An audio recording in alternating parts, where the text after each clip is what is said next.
Well, no, that's what we normally do, isn't it? Yeah, I know. But You realise you have to double the estimate of Brett's talk. Yeah, but it's Mars. This is the Cult Faction Podcast number 98. I'm Right. selling it to the people. Let's try again, shall we? Okay.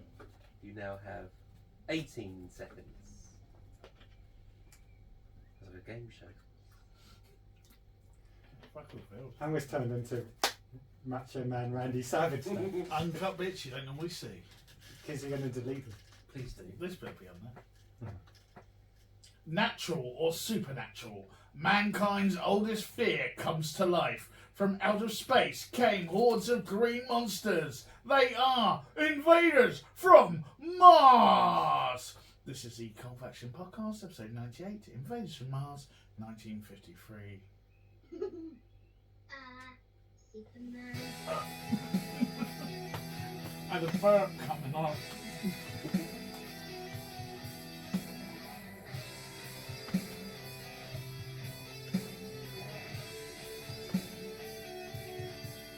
Push.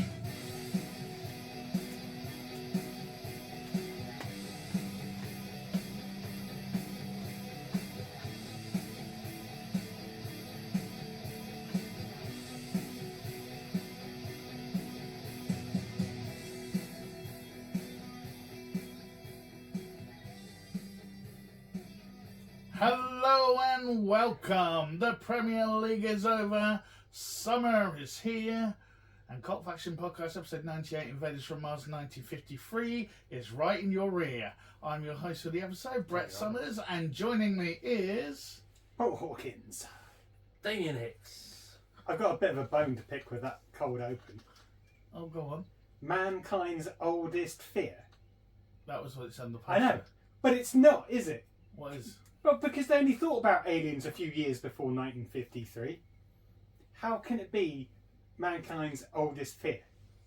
Because it said it on the poster. I know. I'm not dissing Maybe you. it's gods of man's oldest fear, aren't they? Yeah. Or just dying. Are they gods? It was, in the old days, like caveman days, it was probably, oh god, we can't hunt in Well, just the moon. Or in can't those forage. days- The moon. Yeah.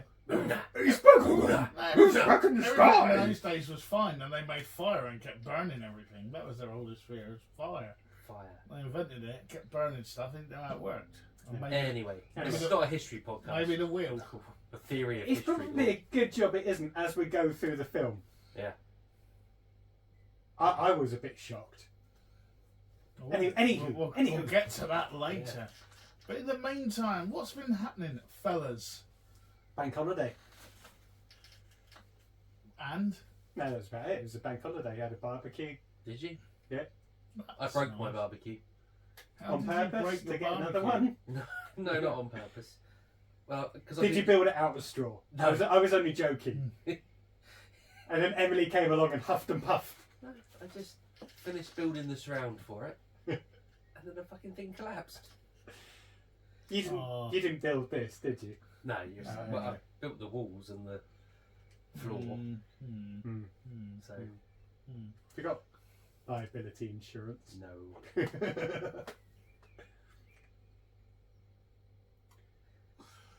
Sorry, I thought you were dead for a second. So, breaking news just flashed up on the telly, and it said that Philip Schofield's been dropped from the Prince's Trust. But the way they did that made it a lot scarier looking. But yes, so you broke a barbecue. Yeah, I broke a barbecue. Are we Well, I gonna- haven't. No, actually, to be fair, Are we going to I have, barely are we touched gonna have a memorial for it? it. No, I've just bought a new one, and then I'm going to take that one out of its housing and put a new one in it. So I'm not going to get like a horse and carriage and ride it down the road with Some sort of state It funeral. wasn't with me for that long. It's only 3 years old, so Oh. So I've just been. it doesn't hold any precious memories or anything like that. Oh, fine. Thank you Yeah. for the days, those endless days. Right, yeah, I haven't done much. I've just been chilling for bank holiday, really, in the sunshine. Sunshine. Yeah, And now it's school's nice. out for summers. Yeah, so it's just chilling again and enjoying the sunshine. Cool. What's everyone been watching then? If we've just been lazy ass barbecuing and chilling. I could be really quick. Do it. We've heard. Yellowstone got to end of season 4, not starting season 5 Until Till the other bit. until they finish filming it. Is it worth Although still there is watching? 8 episodes of season 5 already dropped, so you know. That is 8 hours, yeah. 8 hours of content. Yeah, but As they it say might, now. there might be a cliffhanger on episode 8, and that would really Yeah. get on my tits. Is it So- worth to keep watching? Yeah, it's just good. Because again, I'm at 4 or 5 into season 3. Yeah, it's a weird one. It does grab your attention, but not a lot really happens. Yeah, but yeah. I think it's just the Some characters. weird pacing and just Yeah. sort of lots. Yeah, no, that's fair enough. But, like a Sunday night drama. yeah, that was a bit weird, wasn't it? Yeah, That's what. I think garage band stuff. Oh god. Yellowstone has broken garage band. That's what I thought happened to me earlier. Because suddenly everyone went quiet, but.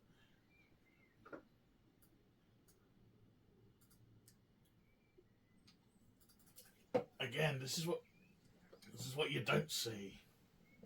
Paul, look at the camera. This is what you don't see. But we'll be right back.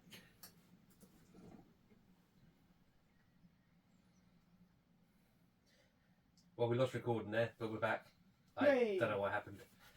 Hopefully that won't happen again. So tell us about Yellowstone. Yellowstone. Yeah, I don't even know where we got to. Just go from the top. So you're up to Up to the season end 4, of season 4. and it's worth sticking with. It's worth sticking with. Not a lot happens really, but yes, fun.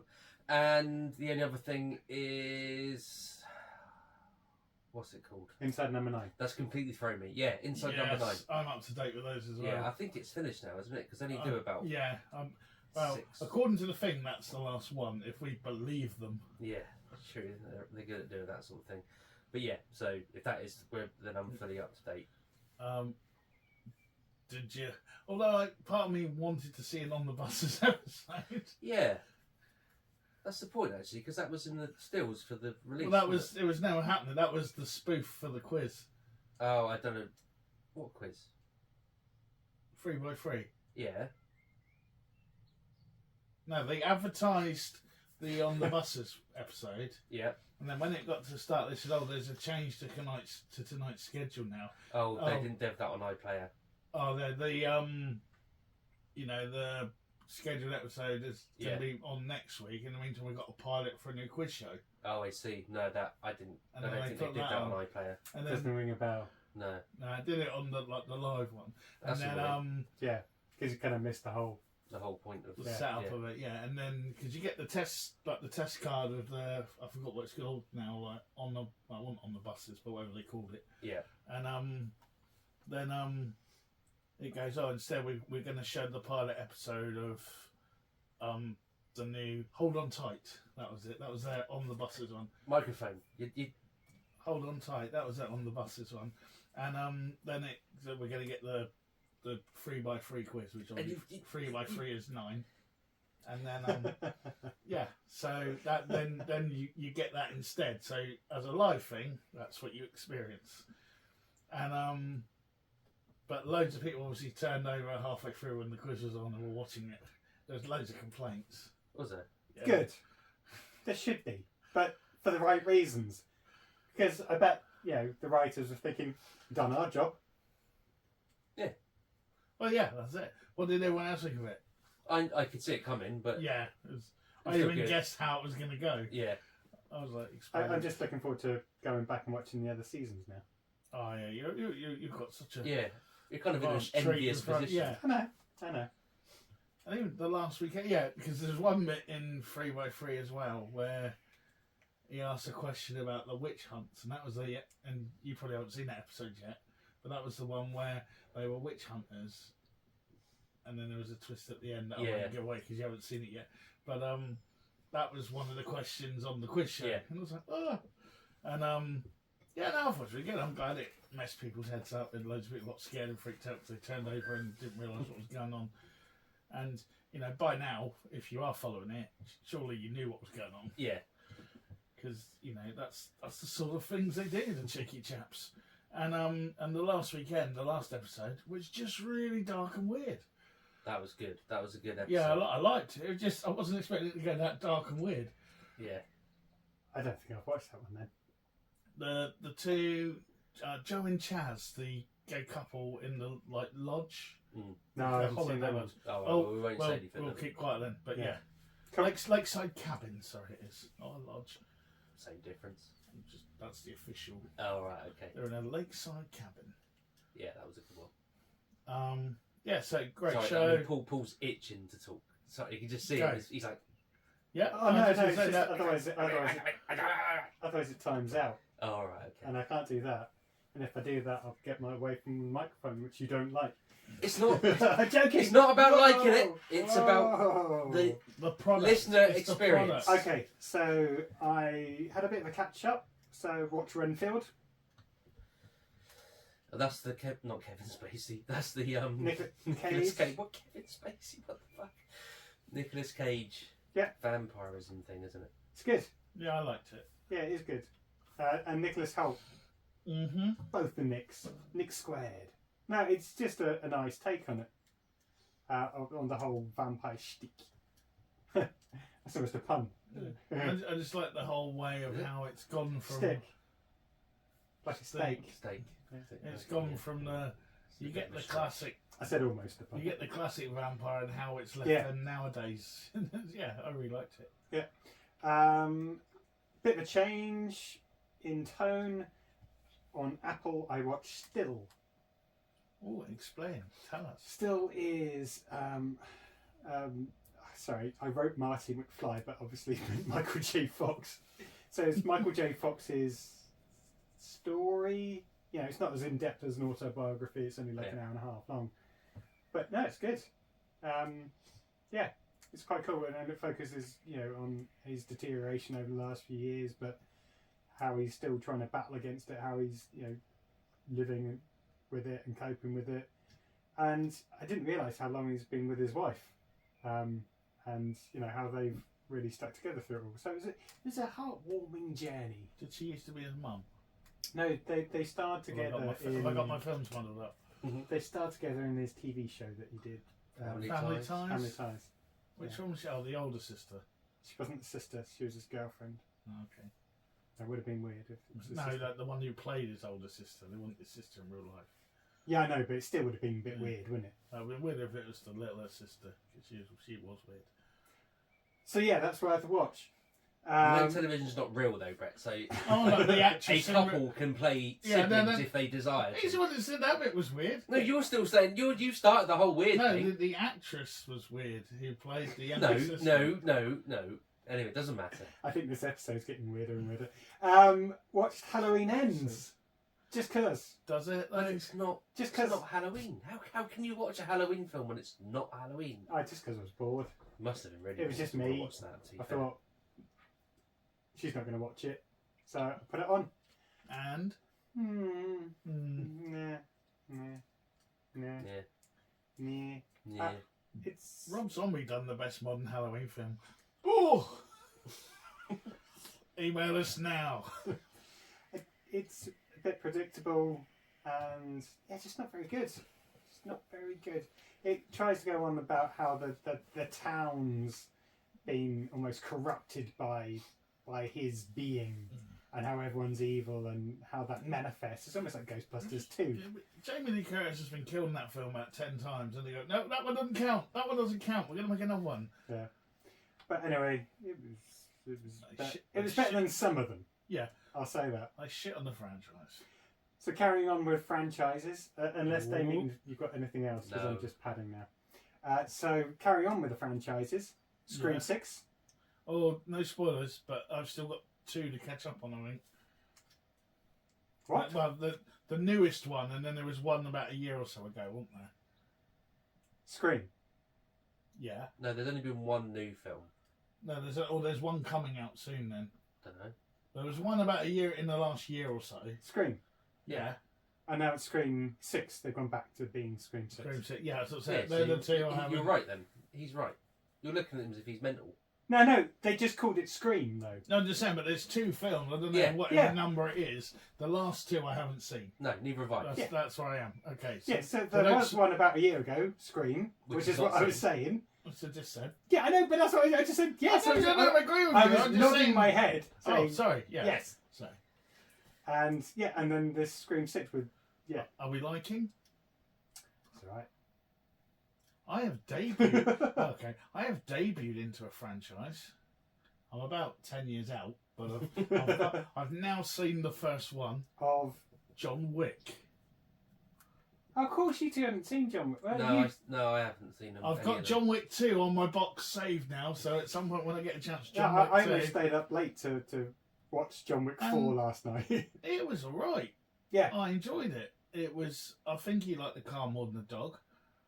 I'll be honest, he just picked a different dog at the end and went, "Yeah, I'll take you home." It was like, well, what about the one that you just got that you knew for a day and then went shitty about because someone killed it?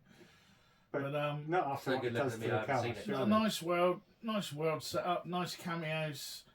Some cool people that pop out along the way. I don't want to ruin it too much, but yeah, it's a I nice. think it's okay to talk about John Wick. We haven't seen it. Oh yeah, I thought Yeah. you'd seen the first one, but not No. the others. No, but it sets up a nice world and the rules and regulations of how that world should operate within its sort of assassin. I can love that. Society. It's like talking about Andor or something. And it's not about Star Wars. It's more about the geopolitical ambience of the time. Yeah, no, it's about killing people, Brett. I only realised the other day because Harry Potter was on again. I watched Harry that. Potter.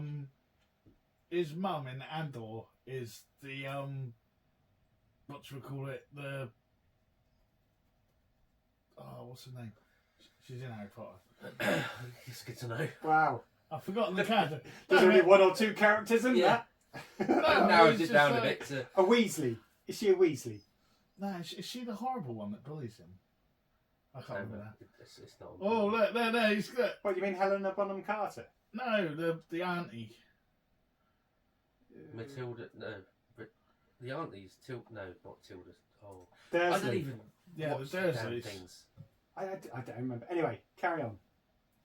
No, I'm just saying. So, you were talking about franchises. So I said I've debuted into a new franchise for me. What else you been watching? Oh, okay. I was going to say, yeah, I was looking forward to John Wick 4. The other two were okay, though. Super Mario Brothers. Had to buy that over the weekend to keep the kids entertained. They begged and they pleaded. Even though they saw it at the cinema. They've watched it twice. So that's probably a good sign that it's got some legs for the kids. And let's face it, it's done well at the box office. And then the last thing, I think, is The Pope's Exorcist with Russell Crowe. Tick, that's on my list as well. Snap. What did you think? It's always a tough genre, isn't it? We talk about this all the time. Whether it's a slasher, whether it's an exorcism. I don't think it was the worst one that I've seen. I actually quite liked Russell Crowe's performance in it. And his sort of I like that. I could see him as an Italian going for lunch and just drinking wine and eating pasta a lot. I can see him doing that anyway. Yeah, exactly. Yeah. No, but I don't think there's anything to dislike about it. But it was just we've seen it, haven't we? Yeah. That was I liked it, but it was kind of like if you've seen an exorcism in film, you've seen it really. Yeah. It's sort of okay. They try and Based on a true story. they tried to add in the political spin of the Vatican. That's the bit that's trying to make it a bit different, isn't it? But there wasn't much of it though, was But there? it was Because like- the Pope just overruled them. Yeah, we don't want you to do that. Well, in my diocese, my bishop is the Pope. Go And I speak to work- my boss. And I work for him. Go speak to the Pope. Yeah. Muddy funsters. Yeah. And so not rubbish, but if you've seen exorcism films, you've probably seen most of it. Yeah. What is your name? I did like it when you put him in the pig. And I shot That was good. That's right at the beginning, so it's not a spoiler. I've stopped listening, to be honest. Cool. Carry on. I think that's me done. Very biblical. Back over to you. Okay. From season 2 has debuted somehow through an app on my telly. Cool. Enjoying it so far. I don't want to give much away because I know we're all big Yeah, fans you of do, that. and I'll kill you. all I will say is that we're due a bit more now. Oh, right. It's a bit like that, is it? It's How many episodes are you in? 4 or 5. That's Is it still a bit slow? No, it's there's still cool stuff and stuff. I can't stand it. But like at the end, like end of season 1, that bus arrives. Yeah. And there are certain people on the bus that might know people in town already. Right. There are certain things, certain characters and things that happen to them. So you've got those. So Just because you basically- say something with a question mark doesn't mean that you're not still giving it away. Well, you, Yeah, don't, no, you, don't, you don't know who. I know. I'm just want you to know Yeah, before you oh, say Oh, you're other a stuff. fine one to talk. I don't do spoilers. I don't No. do spoilers, but at the end it was the butler who killed all of them. I'd love it if that You- was the end from It's just a butler living underground, tidying shit up, and he's the one killing them. you get a bit more of the mystique of it, but we need that kind of step forward now Yeah, before it becomes boring. well you, like the X-Files. Well, we've seen the aliens, we know they're aliens. Mulder knows there's aliens. Scully's seen the aliens. The government has seen the aliens. Just admit there's aliens. It's like we can't prove that there are aliens. It's like everyone has seen them. Just there are aliens. Let's take a step forward. And that's what it needs to do now, I think. or Please be something. that last thing you need to talk about, because that'd be such a great segue. But yeah, I also watched. And speaking of which, onto the spotlight. Speaking of aliens, Hey. Nope. Oh, I yeah. watched the Jordan Peele Mm-hmm. modern classic, whatever it's been. Well, everything he touches is gold Yeah. at the moment, isn't it? You know. But What I did you think? I thought I got the metaphors and the exploitation and all that.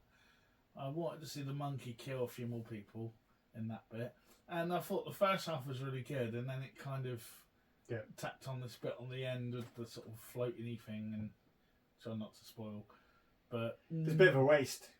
yeah, it just kind of revved up to There was really lots good. about it I did like, and I liked the main characters. I thought they were quite cool, but they just should have been in a different film. Yeah, well, they are. Yeah, I know. They're in every film he makes. I know, but they didn't. This film didn't work for them. Yeah, Daniel Kaluuya, yeah, it's really good. Kaluuya? Kaluuya, however you want to say it. That's a liqueur, isn't it? Yeah, But yeah, Goes he's down really well. good. But that led me back. coffee. That led me back to Psychoville. Right. Yeah. The because that's on, I think it's on BritBox or whatever, or might be on It HVX should be on iPlayers. or iPlayer. It's on one of them.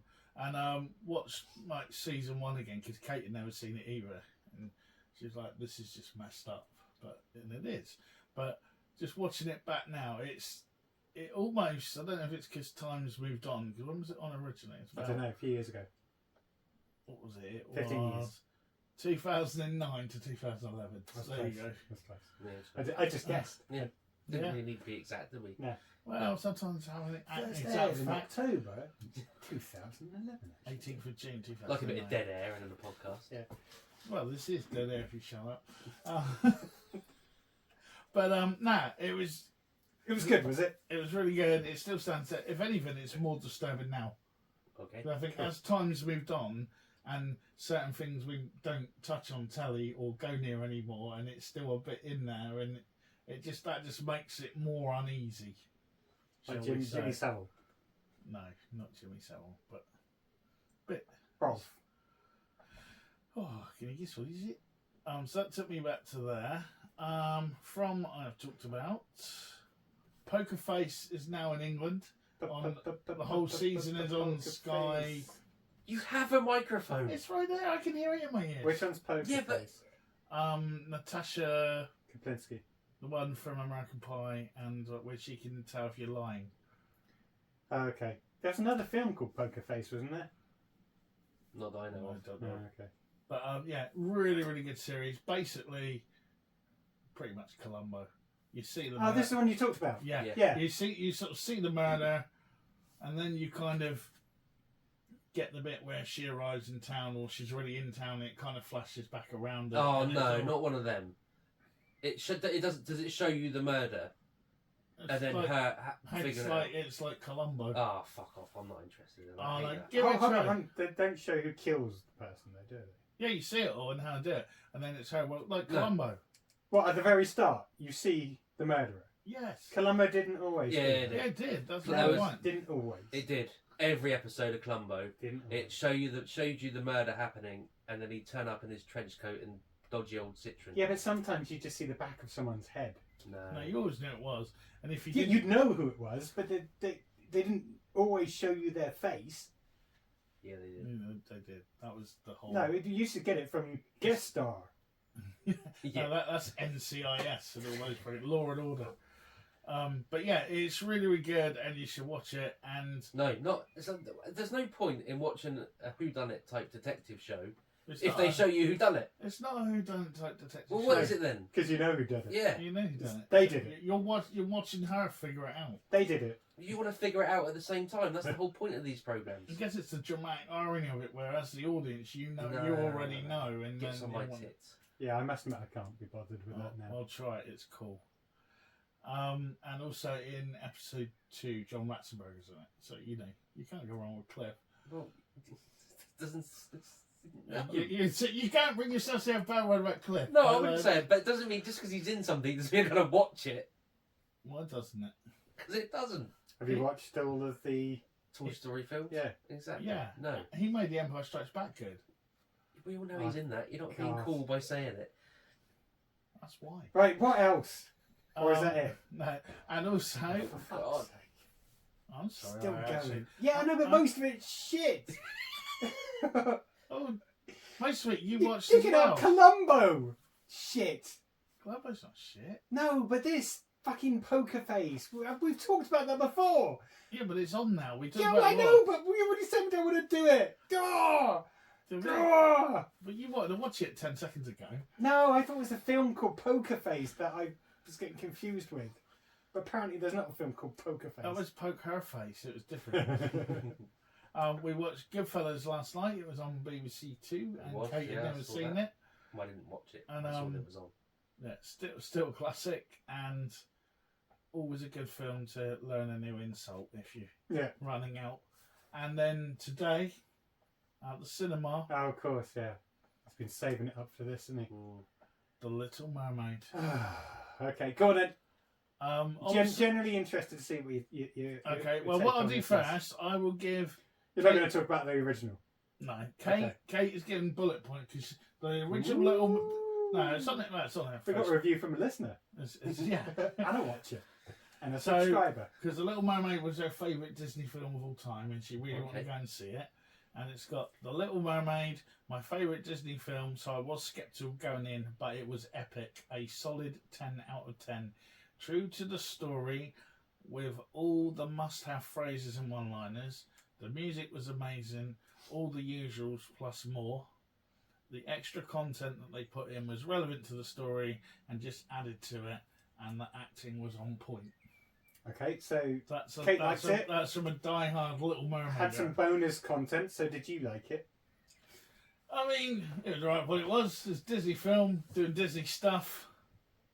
I don't feel all the controversy building up to this film was worth anything, because when the king introduces all his other daughters, they've clearly gone for the... Is it like a rainbow? Yeah, it's like a rainbow. They've gone for the Benetton Power Ranger lineup of one for everyone. There It was- helps with the toys. Oh, it does. And there will be some. Yeah. The king I was trying to recognise for a while, because he's always got long hair and a bit like that, and it's the guy from No Country for Old Men who was the psycho. Okay. The guy that won Yeah. the Oscar. He's married to Penelope Cruz. I don't know Yeah. his name. But so that was Not good. Javier, but no, not Oh, Javier. If you said it, I wouldn't know. No. No. Okay. But that that Oscar was that dude, the psycho from Grumpy Old Men. Okay. But Grumpy Old Men. not Grumpy Old Men. Walter Matt. I'd love that. Jack Lemon's been resurrected. Yeah, they just got AI on it. CGI was brilliant. AI has taken over the No world. country for old men. His face Sorry. is Jack Lemon. Wow, yeah, no country for old men. Sorry, but yeah, you know, we were in a cinema packed with kids, and everyone was cheering and booing and whatever else. I would say if you've got At you. Get out of it, you old people! Sit down! Sit down in front! Throwing popcorn. I only got maced twice. And Mummy! but I would say if you've got really little ones, like 4 or 5, it might be a bit scary because old Good. Ursula the Sea Disney Witch. films should be scary. They used to be Yeah. back Toughen in them my up. day. Oh yeah, no, just as a Was it- warning. Although it's like, isn't it 2.5 hours Yeah, it's a long? good couple of hours, That's the but bonus yeah. content. it but- didn't feel. I mean, for a 4 or 5-year-old to go to the cinema for that long, I know there's no way. That's a anyone couple would of do that. bathroom breaks. yeah, Which it Which would was- annoy me because I'd missed the film. Yeah. yeah. What was Melissa McCarthy? Wasn't she She's Ursula the Sea Witch. Yeah. Yeah, I mean, she does it right. She plays like the Sea Melissa Witch, Sea McCarthy. Witch. No, she is very much. She liked that film growing up, and she is taking that. You can sort of see she relished the villain. I bet the villainous paycheck of that. helped as well. Oh, that too. Yeah, and probably the tie-in on March. Yeah. But yeah, I mean, I'd give it probably for a Disney film probably a 7 or an 8 because it's solid as a Disney film that you would expect. You know what I mean? It's kind of it does what it says, but then if you've seen the cartoon, it's pretty much there are a few extra bits in there. Flounder gets relegated, and Oh, the seagull careful. gets brought up a little bit more because What gets Flounder the fish kind of gets relegated a Yeah. bit down, and the seagull that outs her out comes up a bit more because obviously Oh, right. when she's on dry land, you need a few more. Sebastian the crab's there, but you can't have a fish keep popping up from No. random places in a real life situation. So Fair enough. he kind of pops Takes up a here back and seat. there. Yeah, they move a few bits here and there around, but been you know, relegated. but if you've seen it, you know, there's no twists and turns from the film, the original cartoon that you go, oh wait, that didn't happen, but it hits all the story points and puts a bit more, a few more songs and that, Oh. which you got to fill out an album to sell, haven't you?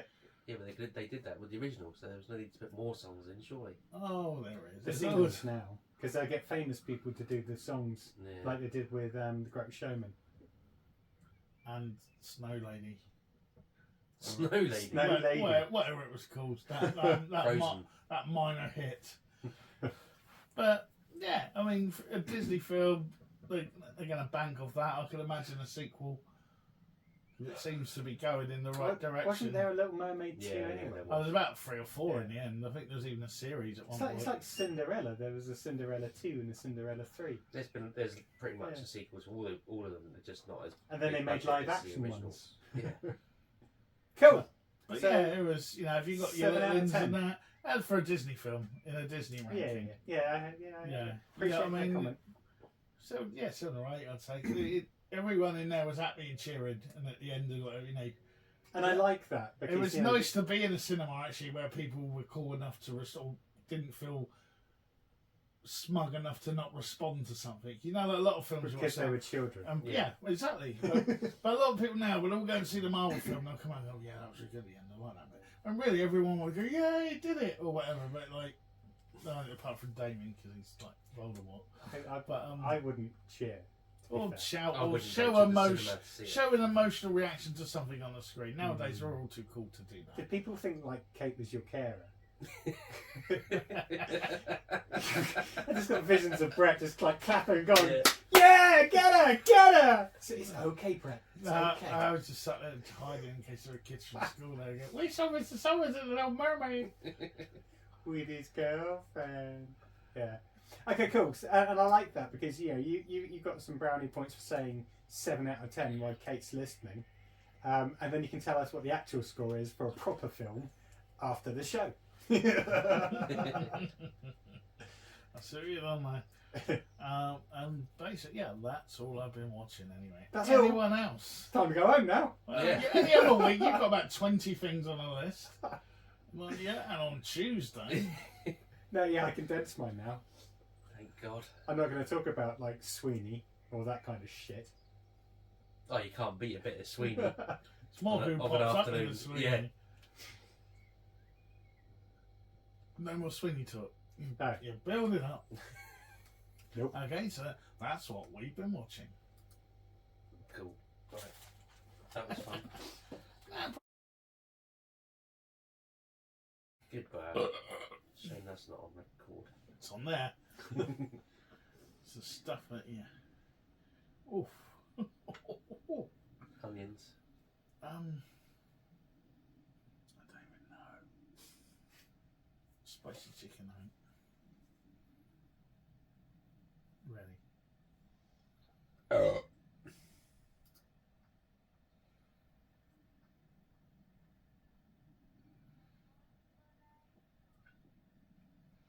Invaders from Mars was the 1953 independently made American science fiction film which was filmed in the hot new SuperCinecolor.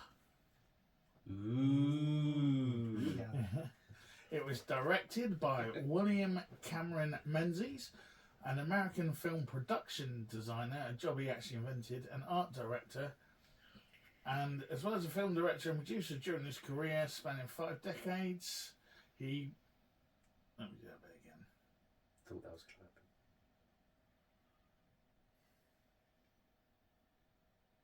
You've written it right, you just read it wrong. Yeah. I thought I was just checking.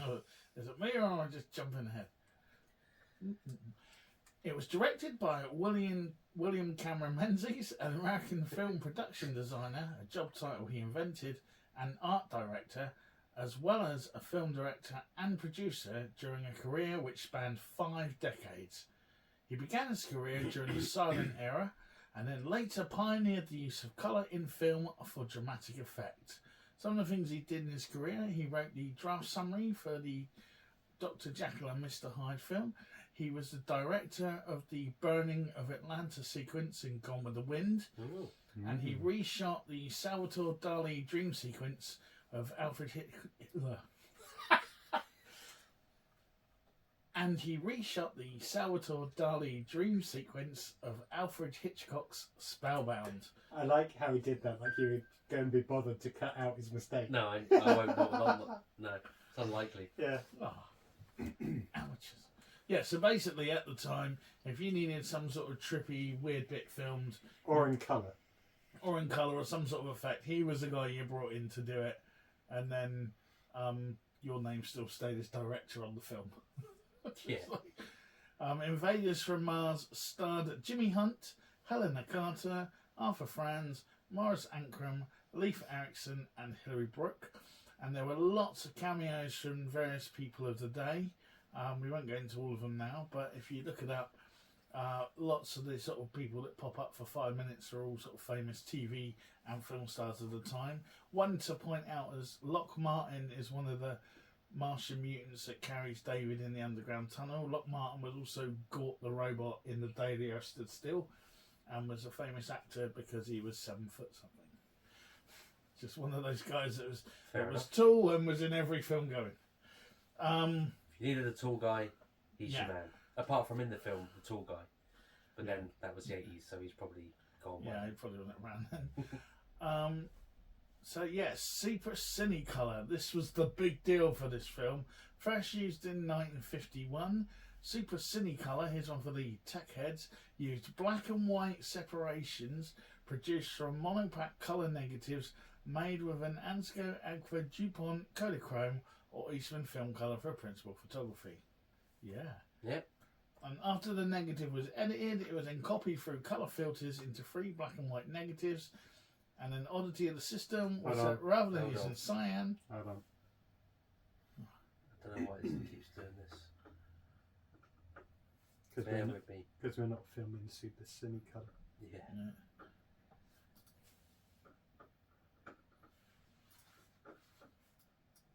Weird thing is, most of the stuff we used it for was Jerry Anderson shows.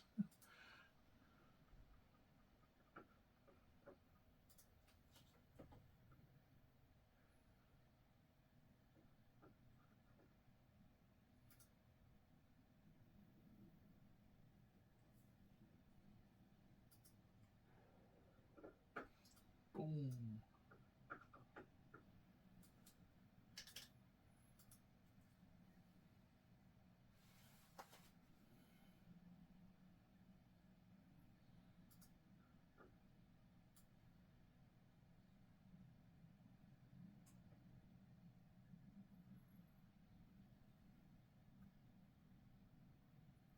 Where do you want to go from? I'll just go from after the negative was edited. We got the first bit, didn't we?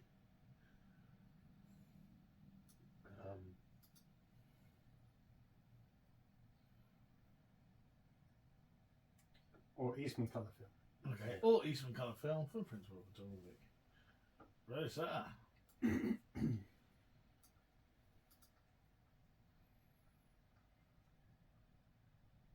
or Eastman colour film for principal photography.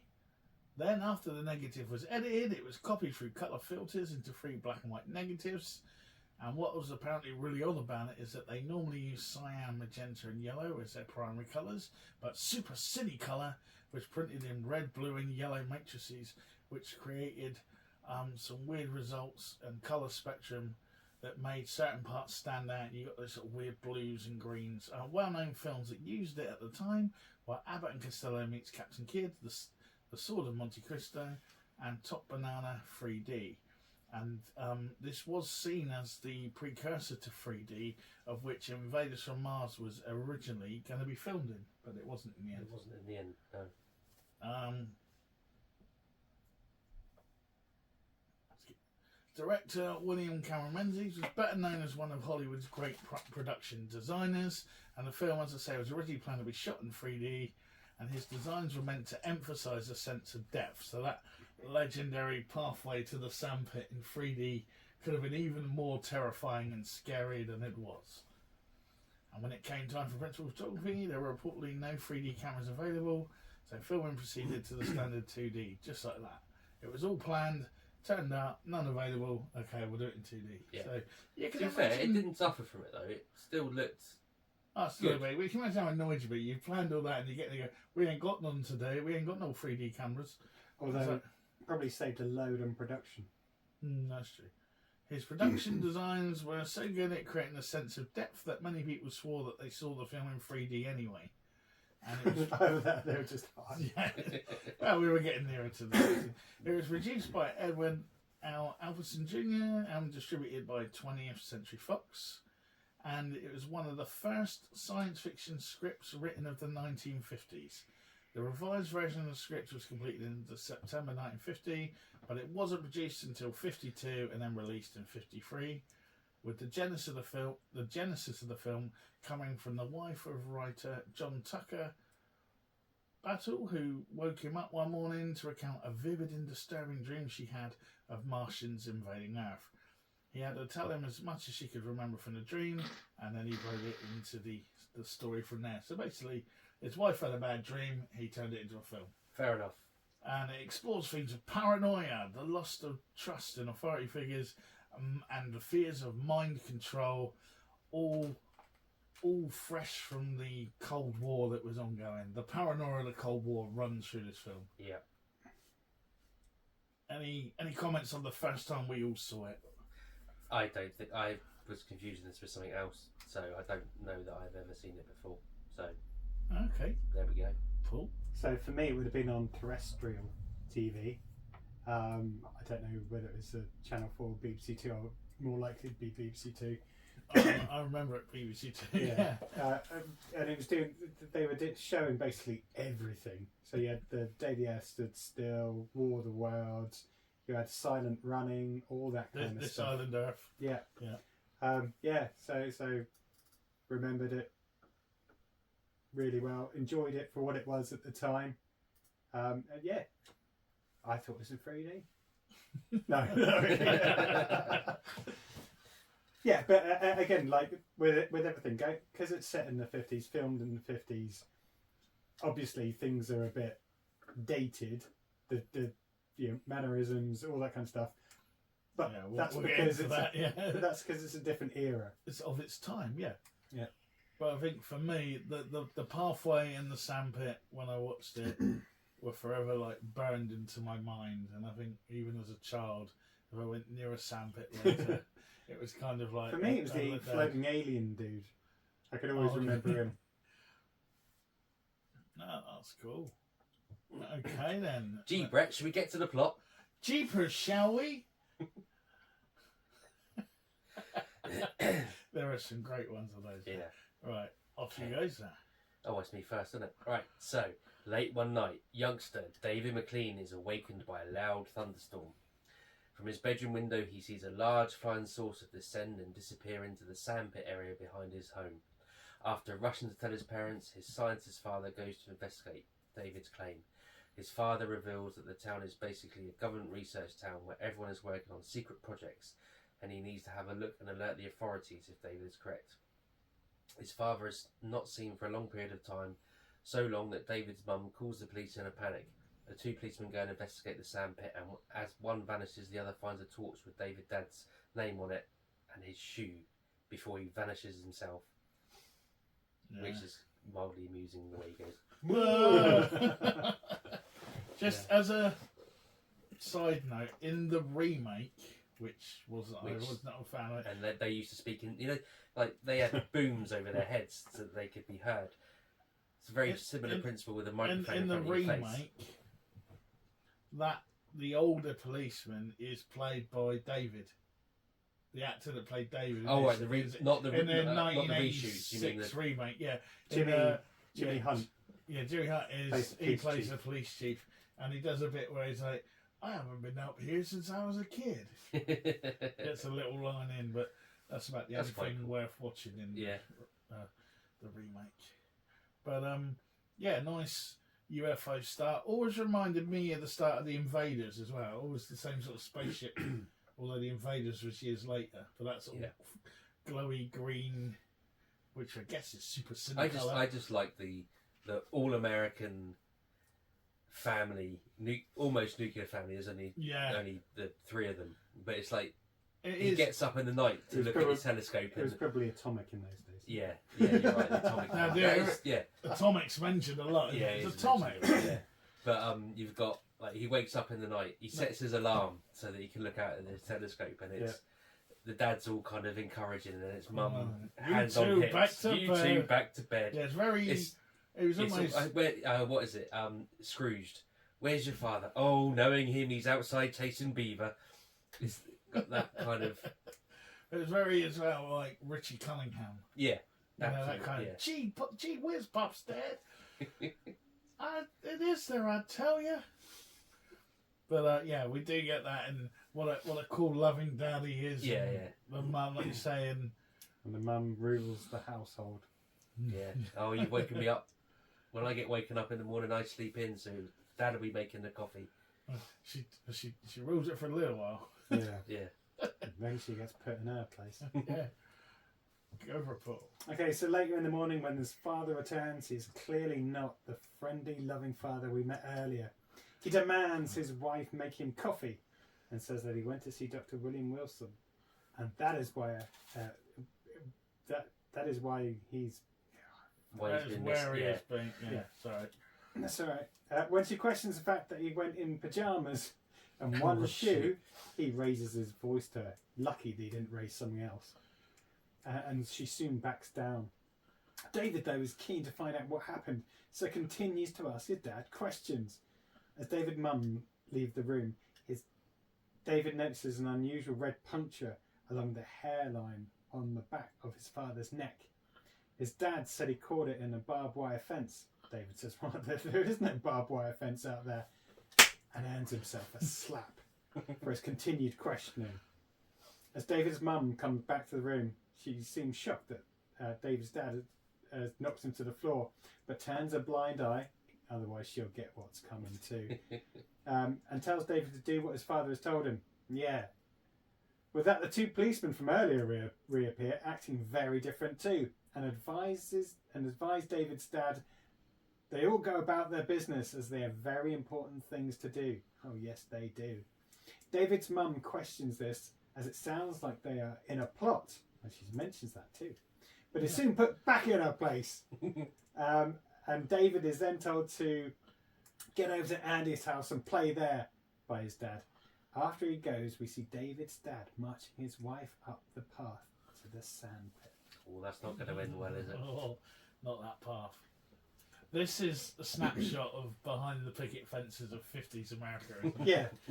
She clearly sees he's hit him, and just sort of, you see her look at the dad and go, yeah, do what your dad said, you know. Oh, that bit. Yeah. I'd love that if I just talked like that to Shell. Now get me my coffee! Be the last thing you say. I'd be put back in that sandpit faster than breathe. Yeah, but again, nothing bad about it. Still good. We get the instant something has happened and changed them. They were good, now bad. And we get the feeling that little boy David is going to be a little bit of a star in this. Yeah. It definitely sets up his. You see his inquisitive mind, and it's like there's a bit where you're like, He's a scientist. yeah, well, there's a bit like, back off, man. He's a scientist. But there's a bit where you're like, David, just shut up. But Dad, there is no barbed wire there. You know, just shut nod the and fuck up. smile. Yeah. Just nod and smile and get the hell out of that house. Otherwise, they're going to fucking blow me up.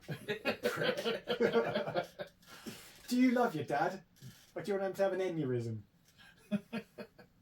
And the two police as well, when they come back, it's just like they want to show their range of acting ability. Yeah. I'm like, we've got to get on. We've all got important things to do. Oh, It's yes, like, we have. You expected them to give a leave a laugh. or twiddle their moustaches or beards.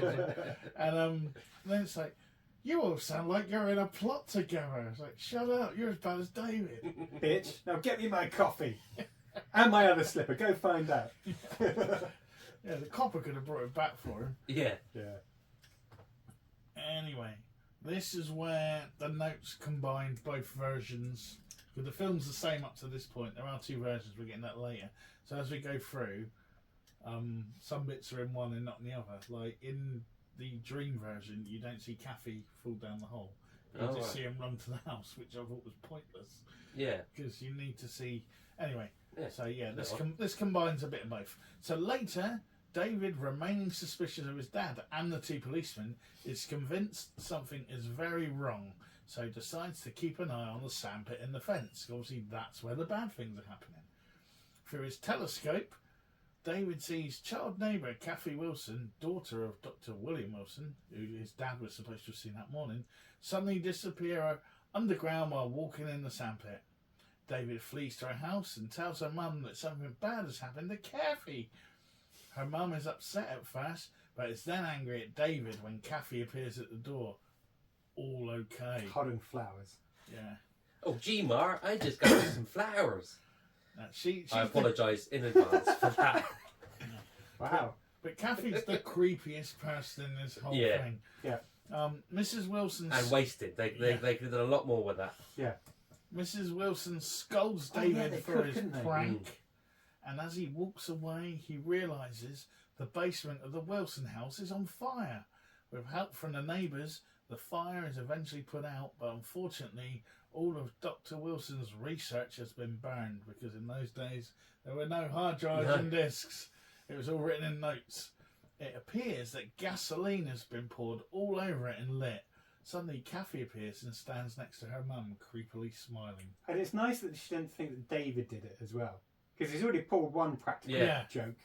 And she almost thinks at the beginning, David, what are you going on about now? And said, no, look, your house is on fire. Yeah. You're half expecting like no one to come rushing Yeah. to look.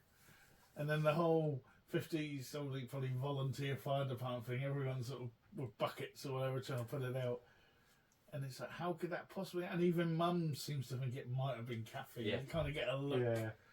That there's just something not right in this neighbourhood. But again, we get the... Who are you going to call? The neighbours going, we're getting the links building up now. We've heard of Dr. William Wilson, because that's who Dad went to see, apparently. Now we've met his Doesn't he creepy superhero? daughter. Probably, it's alliteration. Yeah. Don't see Stanley, Andy though, do we? We never see Andy. Is it Andy that he's supposed to Yeah. have been told to go and play with? yeah, that's just a throwaway, yeah. And I don't think that he cuts in, because everything else ties up. But There might not have been an Andy.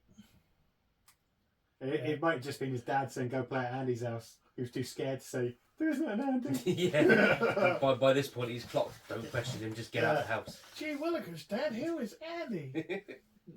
But yeah, so we're getting the world's getting bigger now. We're seeing the houses on this area in this town or whatever you want to call it. Town's a good word for it. Townscape. Middle America town, or small town America, something like Yeah, that. that'd do. And and obviously David is probably even more freaked out now. Yeah. I'd be freaked out if I met Kathy. She's scary. Okay, should we carry on? Go Jesus, for you giving me a big enough paragraph? Take Okay, a so little not bit sure. of drink first. Yeah, actually, I think I will. it. Cheers. Not sure who to trust. David runs to a phone box where he calls local astronomer Dr. Stuart Kelston. Unfortunately, he's out till this afternoon. Next, David runs to the gas station attendant Jim. Fearing Jim is calling his dad, David runs to the police station where he gotta see the chief right away. It's a good job this wasn't set in today's world. Can you imagine a kid being asked to do all that running? Yeah, he's be looking at his phone, man, that's It's it. bad enough. Yeah. Get around his house. Fuck off, Dad. Well, I just like the fact he phones the local astronomer who he knows because he's met him and been up there before. We find out later on, and he can't help.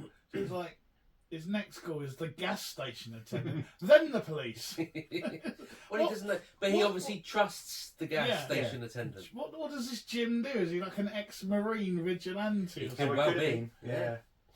Anyway, where was I? See, all right. So Oh, Finley, yeah. the desk officer, is kind to David and asks him his story. The chief then appears, and as David is talking to him, he spots the mark on his neck and runs away, but is put in the detention room by the desk clerk officer. The chief contacts David's dad to come and get him, as David is locked up. Luckily for David, Finley calls a doctor to look at David as he is really scared. Dr. Blake arrives, and David wants to see the back of her neck before he tells her anything. Her neck is clear, so David begins to tell her the story of what's been happening.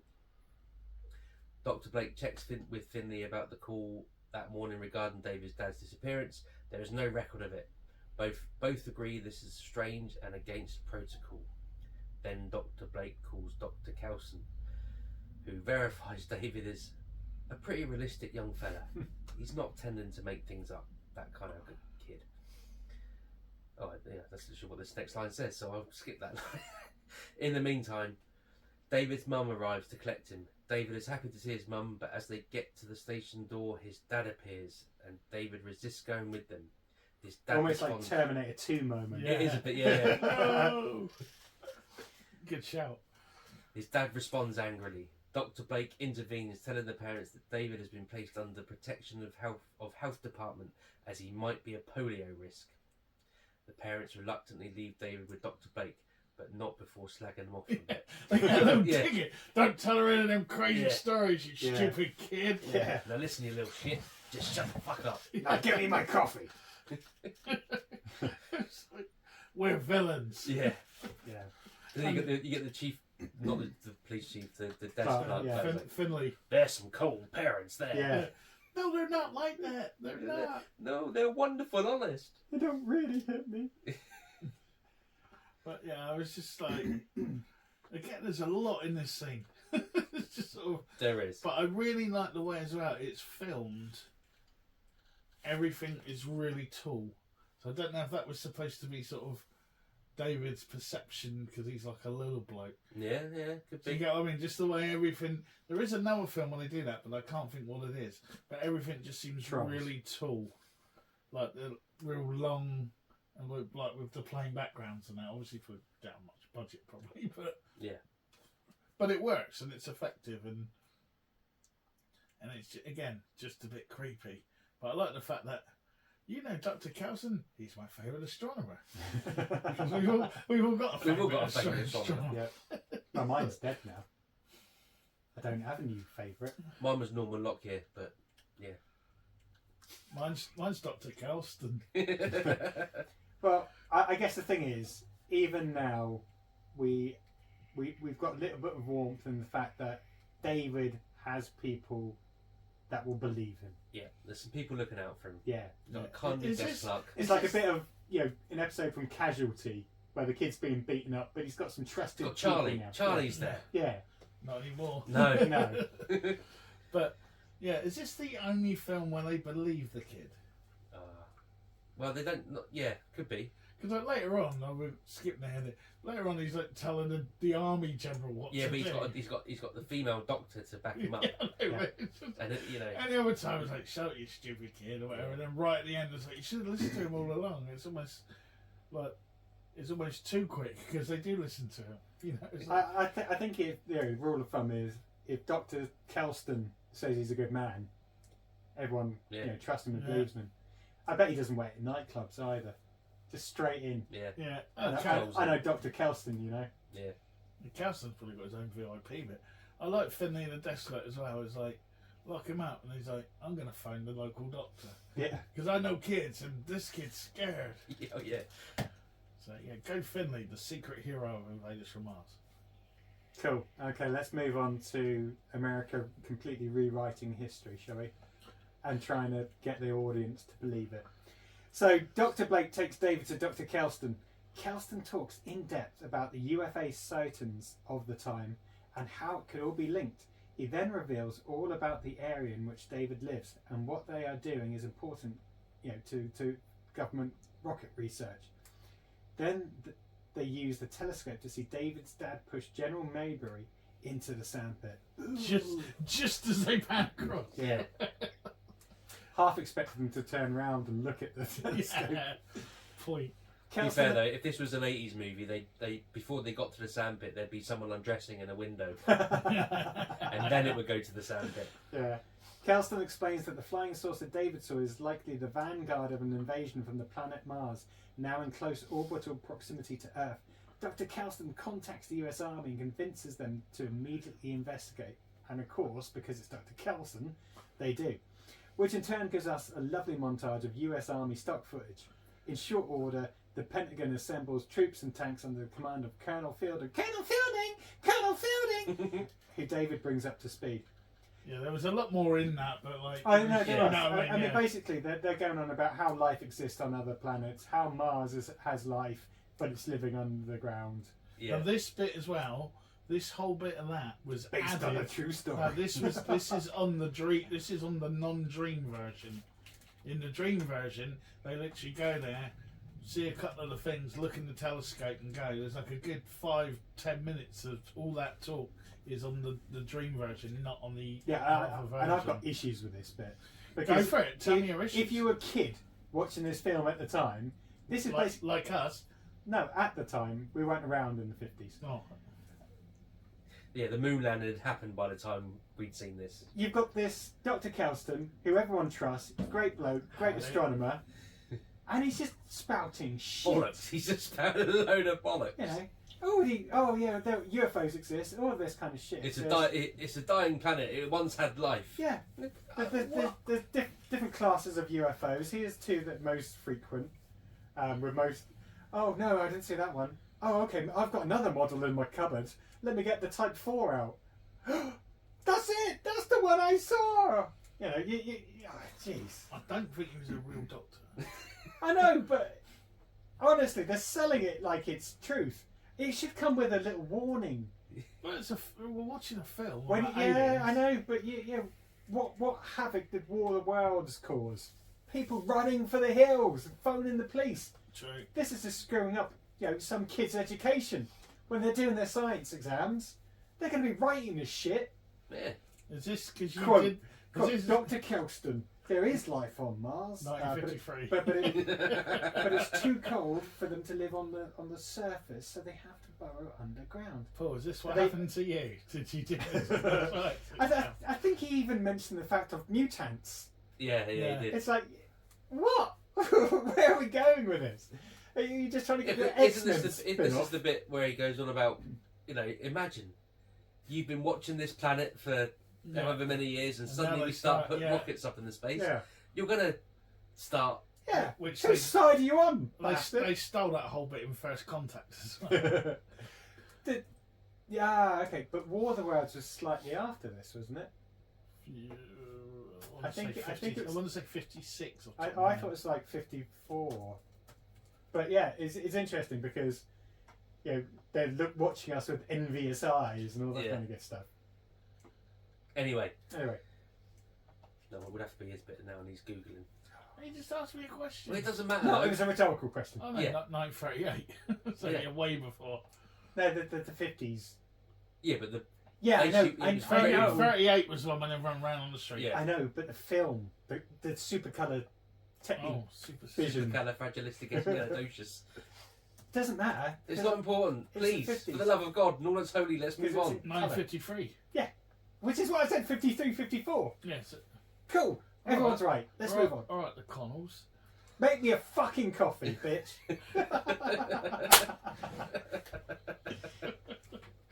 I feel this film's affected you in some way.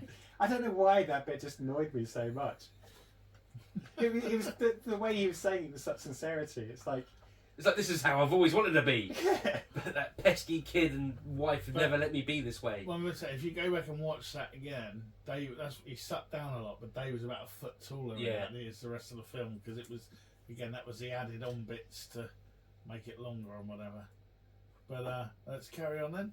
The investigation now continues. The army are coming in, and it is soon revealed that little creepy Kathy died instantly of a brain embolism.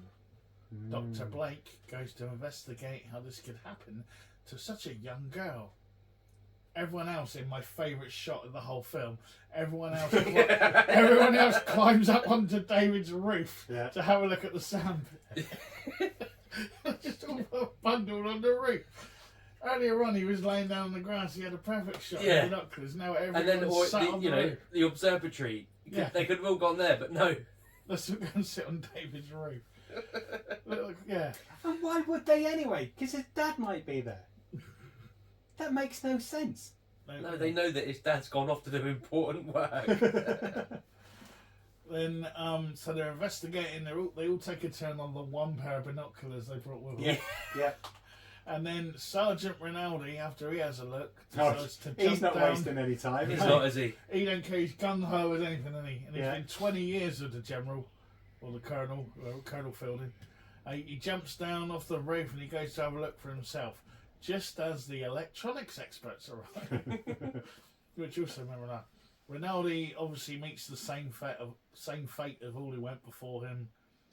And then there's lots of talk about infrared rays and gamma rays and reflective rays and stuff like that. Then later that night, Dr. Blake returns and she has discovered the implant that killed Kathy. And again, a bit more science hyperspeak about embolisms and implants and stuff like that. And it would seem once her mission was accomplished, poor Kathy's mission was accomplished, the aliens detonated it and killed her. David obviously is fearing for his parents, but the electronic expert thinks he can use the device to relay the whatever it is back and detect the aliens. Yeah. But obviously, because they wouldn't understand the communication, but they can use it to detect them. But that means we can intercept, and well, no, she even uses the word intercept. It was like we can find out. No, it would just be bips and blops for us. But I like the fact it's that like they're trying to science it. Typical, like 50s, 60s, 70s, probably even 80s, kind of use of a female character. It's like they use her to ask the stupid question, and then the man to mansplain it. But also, it makes no sense whatsoever because, let's face it, I would have her as my GP any day of the week because she can work out polio, but also if someone's having a brain aneurysm, she can go and do the autopsy to see what's going on. She's if we had GPs like her nowadays, we'd have no issues. There's no waiting lists.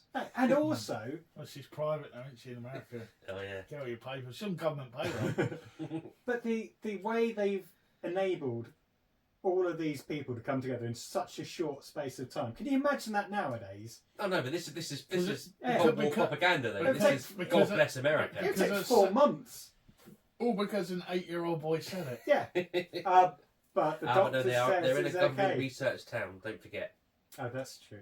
Yeah, Yeah. so they know. So they're prime. They're prime. They're for prime. this. They know it's a special. Yeah. It's a special place. And that was the aliens' mistake in this. In War of the Worlds, it was bacteria.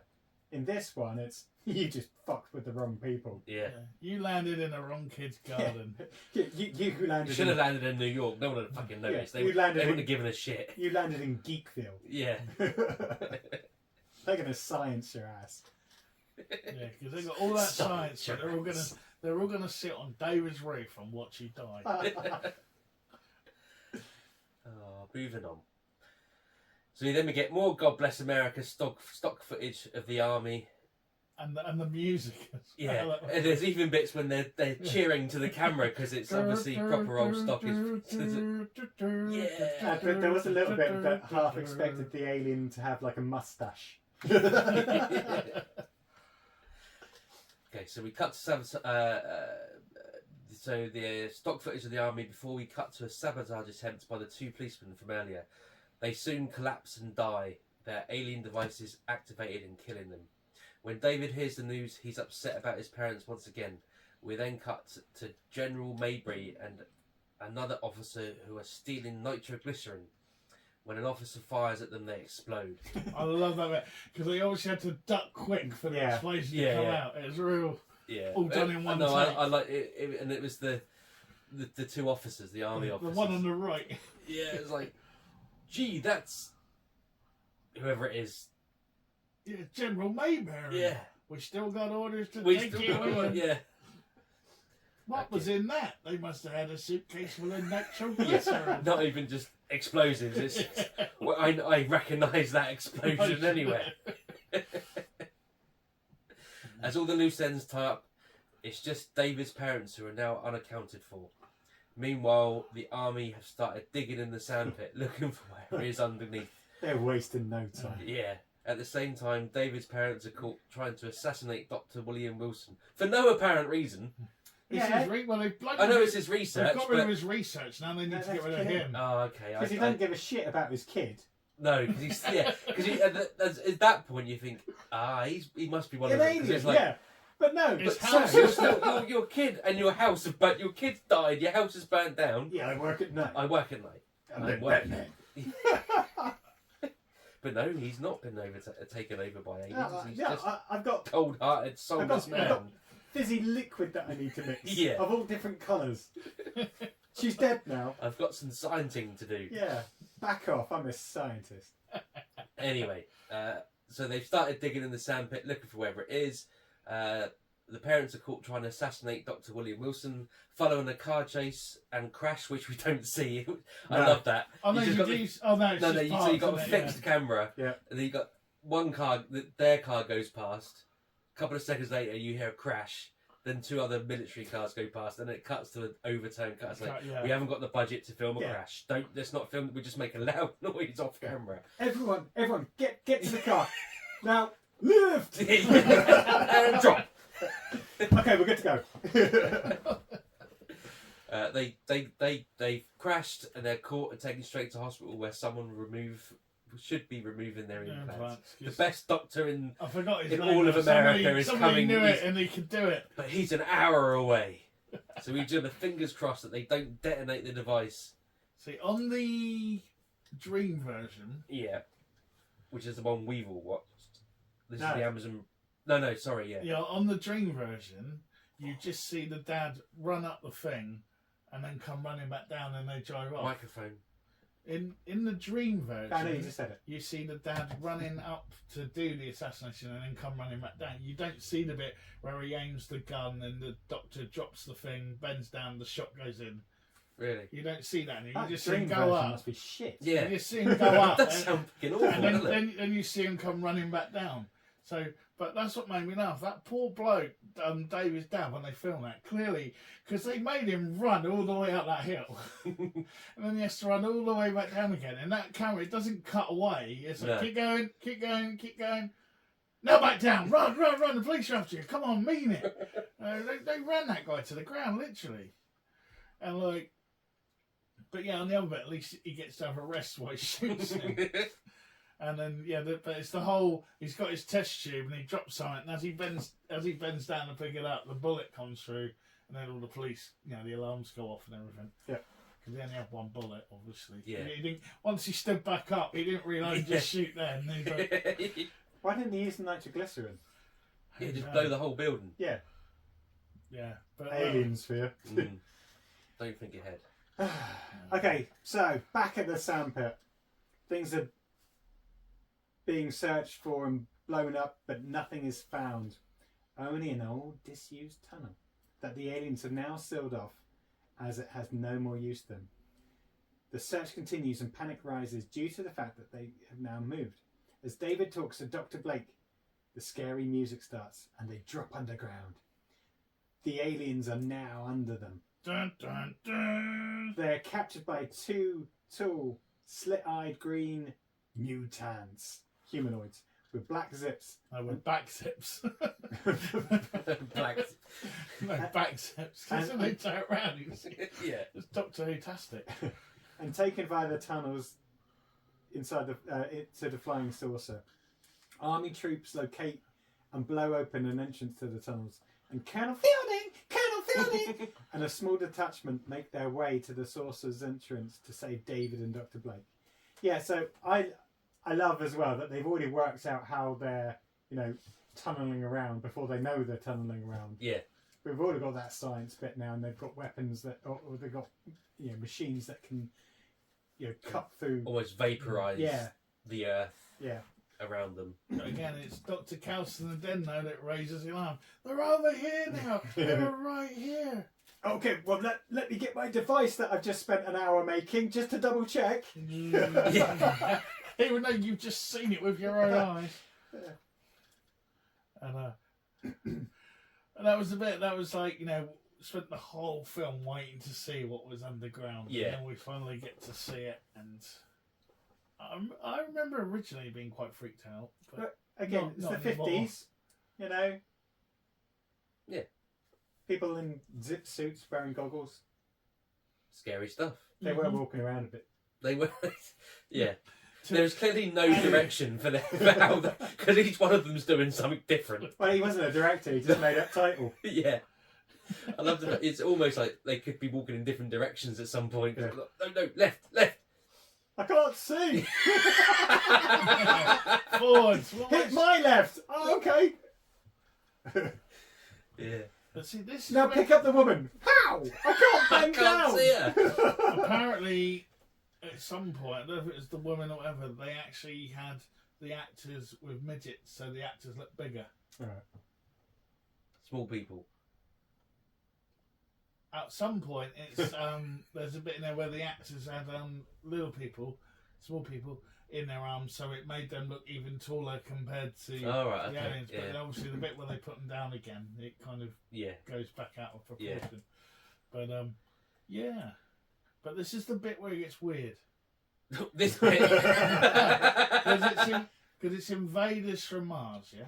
Yeah. Like we've established that. We had a whole bit about Mars. It's called Invaders from Mars. Oh, but it could have been from anywhere because there's life everywhere in the universe. But once we're inside, they're confronted by the Martian mastermind, who is described as mankind developed to his ultimate intelligence. And basically, it's just a giant green head with a humanoid face atop a small green sort of partial torso with little green arm tentacles encased in a transparent sphere. To be fair, if that's the future of mankind, you can count me out. Yeah. Wouldn't you like little green arms? No, I wouldn't want to be stuck in a glass jar. Maybe it's just for like when you're like flying around. Oh, right, maybe, yeah. Might be like a future seatbelt. And he's also telepathic as well. Telepathic, yeah. So they don't have to pay him any money for lines. Yeah, definitely. You didn't get a speaking part, so And it's cost got less. It's got a note here. It's got Luce Potter, who was one of the Munchkins from the 1939's Wizard of Oz, played the Martian head enclosed in glass in the film, and for years she received letters from fans of the movie telling her how much she scared them as kids. And the Martian is served by a tall green silent synthetic mutants, which we've already talked about. No, Yeah. mutants. Mutants with their back zips. So it's nice to be remembered for a role, even if it was a creepy little alien dude. Yeah. And but yeah, so that it's mankind developed to its ultimate intelligence. It just seemed a weird line to chuck in when we've really, really built up the Mars thing by now. I think they're trying to throw in the fact that they're highly developed, So mankind as a race, not and just that's on where this planet. mankind's going to get to, Mm. and that's why they're so scared of us, because we're not just launching rockets into the atmosphere and stuff, but they know we're going to get there. Cool. Cool. Okay. So the troops and Colonel Fielding, with Dr. Blake and David in tow, open fire on the pursuing mutants as their group escapes the saucer. After a short running battle in the tunnels, it's not really short, is it? No, it goes on a bit. This goes on and it gets well confusing about who's going in which direction. Yeah, I think that I was just Yeah. I got bored writing about it. This Yeah, point. yeah. Because at one point they do it, but then the bit I've forgotten to put on is that when they do get stuck, only David knows how to work the gun. Yeah, Yeah, that's right. But because they find the that guy that disappeared off the roof. Yeah. It's like, it's so and so.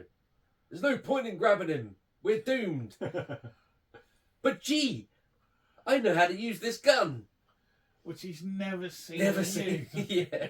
Yeah, but he's scientist. But he's a scientist kid. He's going to grow up to be he's so like big- a proper nuclear He physicist. saw a big red button Yeah. on the gun.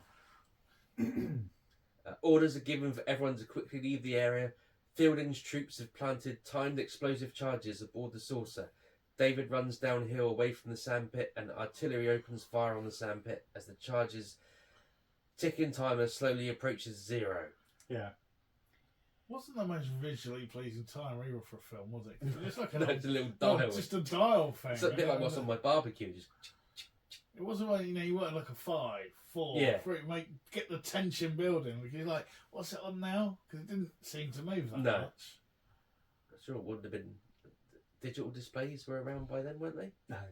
Or even just Not in like, the the clock 50s. hand counting down. Yeah, but they could have done that. You know those they flap alarm clock things. You know the What, for 6 minutes? no, but it doesn't have to be 6 minutes, does it? This is real. No, This is they something could've- that they've used for the C2 explosives or whatever they called it, as opposed to C4. Yeah, but visually for the audience, it could have been one of those. Well, it didn't matter because they gave us a rundown every bloody minute. Oh, we've only got 4 minutes now. It's true. 3 minutes 58, everyone. Oh, if only we could get out of here. Oh, I can't. Just press the big red button on the gun. I can do it. Okay, give it to the kid. He's the most qualified. Yeah. But shucks, that's a mean looking gun. And then we get the weird looking face shots as they're all running away with the eerie music, which I quite liked actually. Okay, so yeah, everything's ticking down to 0.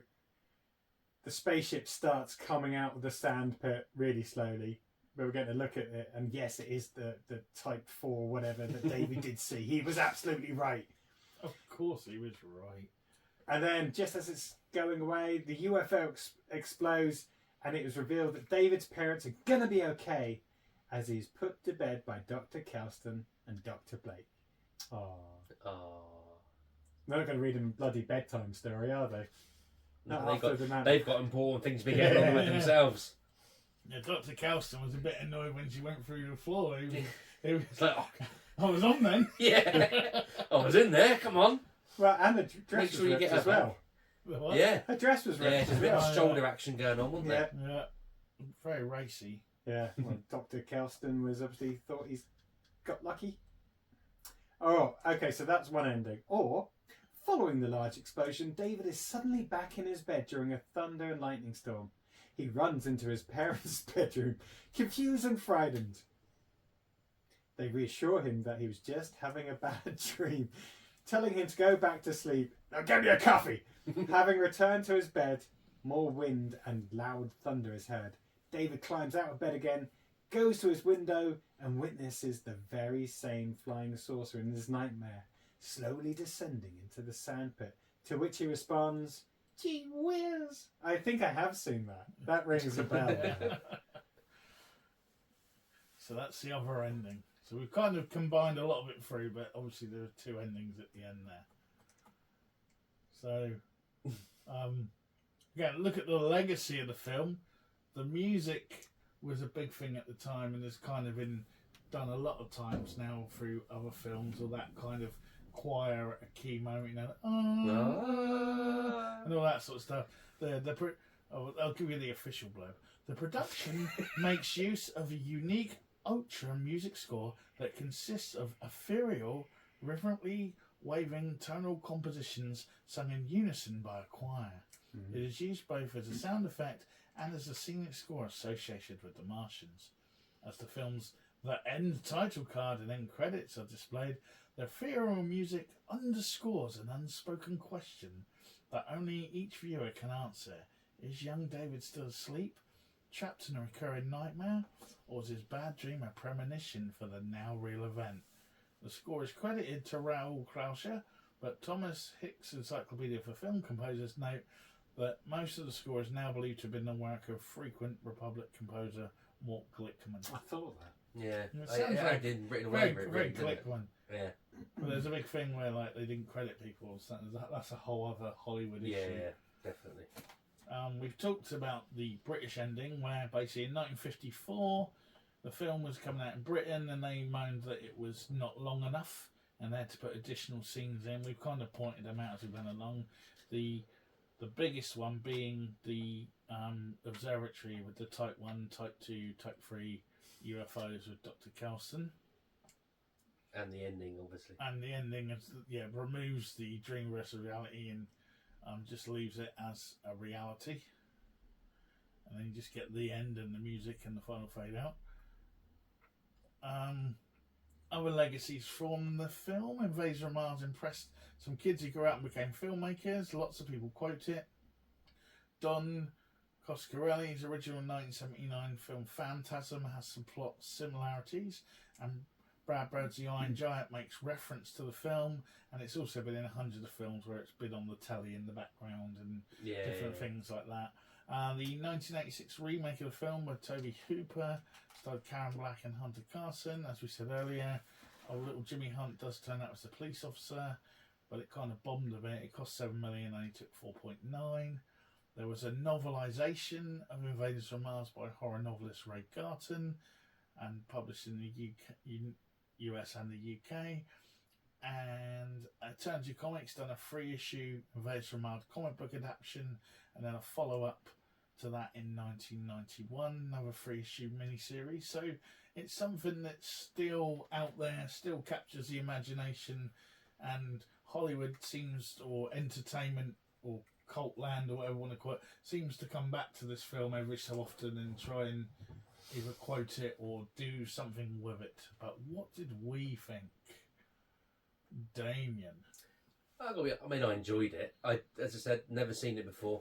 I thought I was thinking of something else, probably a very similar 1950s sci-fi movie. So, but yeah, for what it is, for its time period, it has numerous faults which are just forgiven for the fact that it's 1953, almost made in 1952 to be fair. So you can't knock the continuity issues, some wooden acting, etc.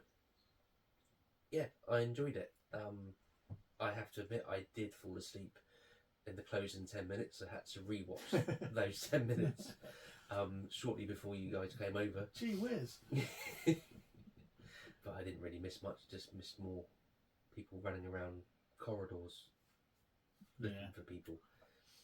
There was too many names to keep track of, too many doctors and majors and colonels. But yeah, I enjoyed it. I'd say there's 101 things you could knock about it, but I don't want to because I don't think it's fair. Cool. We'll come back for your final verdict. Paul, you? Yeah, no.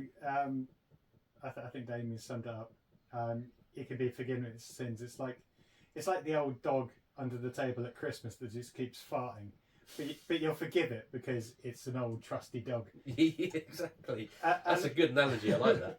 And let's face it, this was early 50s, the precursor to big old special effects.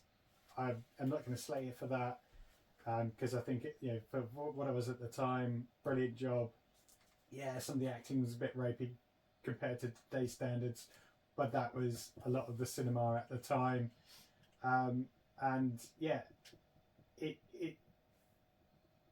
took me back to watching this and everything else from that similar time period, or before or after, that just made me want to go off and binge watch some of the other films from this time period, because everything that we've got now pretty much is on the same kind of themes. They're being taken over by the little chip in the back of their heads. That's actually quite ahead of the game.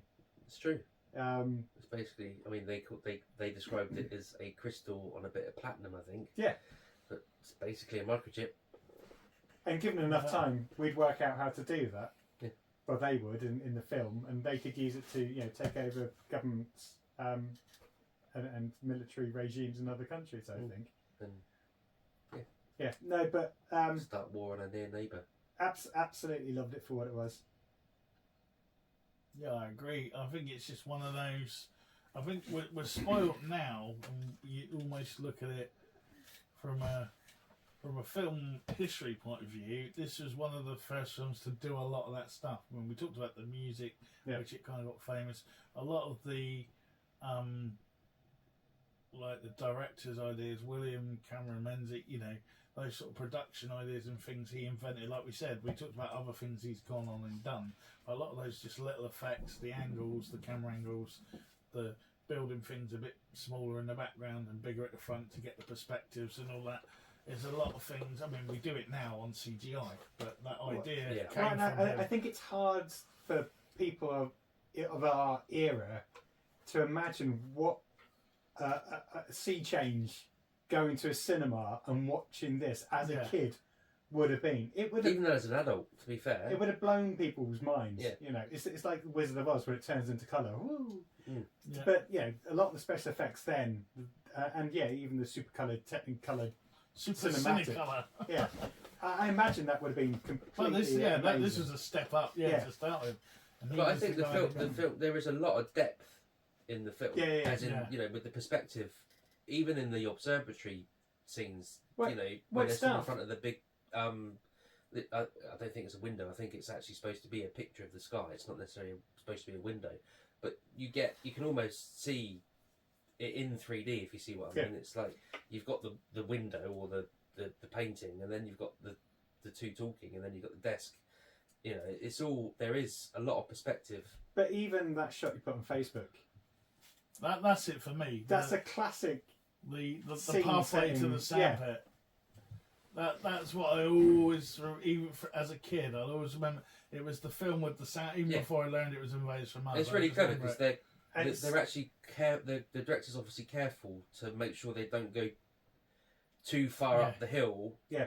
At the point until the next set is ready for them to be shot at the top of the hill. I just think it's really clever because it's taken in such a way where it looks menacing, and all it is a little path to a sandpit. But it's really clever. Yeah, to me, it's the precursor to the Bates Motel at the top of the hill. You know, where all it is there's a little hotel at the top of the hill and a little path going up. And it's like, well, what's wrong with that? Yeah. But we know what's in that hotel now. Yeah. You know, it's the same with the sandpit. It's if you know it, you know what that is. Yeah. And again, the other thing I really liked about it as well is it's probably one of the only films where, like, every loose end was explained. Every person that got took over did something was blown up or died. Apart from Andy. But Andy was never taken over. Andy never saw Andy it. was somewhere. Exactly. One loose end. Andy was away that weekend and came back, and for the rest of his life wondered what everyone was going on about. Yeah, and where the fuck's his sister gone? Yeah. In fact, where's the house? The whole family's gone. It was probably out camping or something. Andy's just like homeless. But yeah, everything gets tied out, and some of those where, you know, how many films since you know that they've taken over the government or they've replaced them or whatever, and there's hundreds of them we don't know. Yeah, to be fair, I mean, each one of those, you know, they're each person that's overtaken, whatever the phrase is done for a reason. Yeah, it's not like they've gone straight to the colonel and just gone take over the colonel, and then we got. There's one because that's what a lot of them do now, isn't it? Take me to your leader. They go straight to the top man, and then it's left to poor old Corporal Jones, who's a part-time soldier, played by Kurt Russell. to fix the issue. Yeah, definitely. So writing wise, I think if it had a bit more time, we might see those bits fleshed out a bit and see what they're up to in between. You know, if they were, we'd see the cops, whatever they were doing, sabotage or something. We'd see the mum and dad be a bit more evil and go assassinating people. Because we don't know if they've been popping off other people either. We know they're after the doctor bloke. Whatever mate he was doing with his nitroglycerin. Or whatever, you know. I'm guessing they were supposed to be blowing up the rocket, but yeah, you got to make a bit of a leap to get to that. But again, it doesn't. It's there, but it doesn't overly. They don't overly explain everything to you. I mean, you do get towards the end, like every other bit is David worried about his parents, which is natural for a kid. But it's like something happens, like, oh, but my mum and dad. The next thing, oh, but my mum and dad. And it's like, they're safe, David. Oh, okay. But then they get his mind over it by giving him the gun. Yeah. Don't worry about that. Give him How's the you firing alien- the gun now? You can play with the alien gun. Go and knock yourself out. Yeah, so I think that the plot does stand up. I mean, you could take that plot, put it in now. Obviously, Yeah. we'll change it to modernise it, but it is, and it has been. I mean, Yeah. you know, I can't think of one film now, but there have been films and series where, you know, you wouldn't have got V without this. You wouldn't have got Well, things like that. You know, and a lot of it is, it may not be invaders from Mars, but it's people being controlled by stuff. Yeah. It's the same atmosphere build up. They're not always able to rally the whole of the US military in record time. Yeah, well, so they're not have with David. problems. I mean, Body Snatchers was a bit different. They were plants, weren't they? But again, Yeah. that was about. But the Alien actual, plants. the alien, yeah. But the paranoia bit of the. 'Cause I think that was part of the backlash when it came out of like the American military could be taken over or whatever, or have people. Yeah, well, in it's it. a Cold War, not propaganda, but Like whatever. paranoia, isn't Yeah. it? Like, yeah. That is basically it's an allegory. Even your neighbour could be your enemy. Yeah. Keep an eye out. There was a link in it, so there was a thing where you could get in the 1930s through the 50s Captain America comic, you could sign up to become a Sentinel of Liberty, and you got your card. And basically, it was like, if you think your neighbour's a commie, phone this number. Yeah. Yeah, I mean, like, we joke about it, but that is exactly what it was like back That then. was aimed at kids. Mm. Yeah. That was before he went in the Ice Kids. When he came out, it was alright. Marvel had control of the character then, but before that, Okay. it was a little bit more propagandary. But Well, I can imagine me checking backs of people's necks after watching this. Oh, I thought you meant like now you're going to be doing that. yeah, but it Why is. do I need to? But it is that thing, isn't it? It gives you that thing to identify them by. Again, later on in Invaders, you had the finger. Remember, it was the little finger was stiff, Yeah. or you knew who it was. So as soon as you saw that now with the back of neck, you're like, shit, okay. It established that thing, and a lot of films and shows have had that thing since, where there's something that Yeah, there's always a MacGuffin identifies that, them as the identifies- baddie, yeah. as the they're a vampire, they're a whatever. And again, this was the only one I can think of around that era that stands out for me. Maybe even then, I think this was better. Would be the Day the Earth Stood Still, because that was just very Okay. cleverly done. I'm But- still a bit of a sucker for War of the Words as well. All the words are right. Yeah, that didn't have that, because what you're talking about is that MacGuffin that identifies yeah. And that just the that bad cult- players. and just that cultural impact as well of like that scene. Invaders from Mars, like I said, the sandpit, the back of the neck. That's the sort of things you remember. Day the Earth Stood Still. You had the giant robot, and was it thingy carotid nectar? Was it? And that's been in everything. Yeah. Star Wars. Yeah. Even we talked about it the other It's on the day. weekend, Evil Dead. That's been Plateau Brada Nectar, whatever it was. That's all that's stuck around. But yeah, no, it's made a big impact, and I think William Cameron Menzies gets forgotten about too easily, especially when you look at some of his other stuff as well and realise he did all the cool stuff in those films, and other people took credit for it. But I think he gets pushed down because it was a low budget sci-fi. He gets a bit dismissed, but I think he did good work there. Right, well, come round for your rating then, Damien. So I'm going to give it a rating of 8. Ooh. And that's high praise, I think. Yeah, no. Because as we said, there's absolutely nothing wrong with the plot, and everything ties up. There's no loose ends. There's no unnecessary juxtaposition. I think pretty much every character in it, bar the soldiers, but you wouldn't need it, but a kind of rounded. There's no one.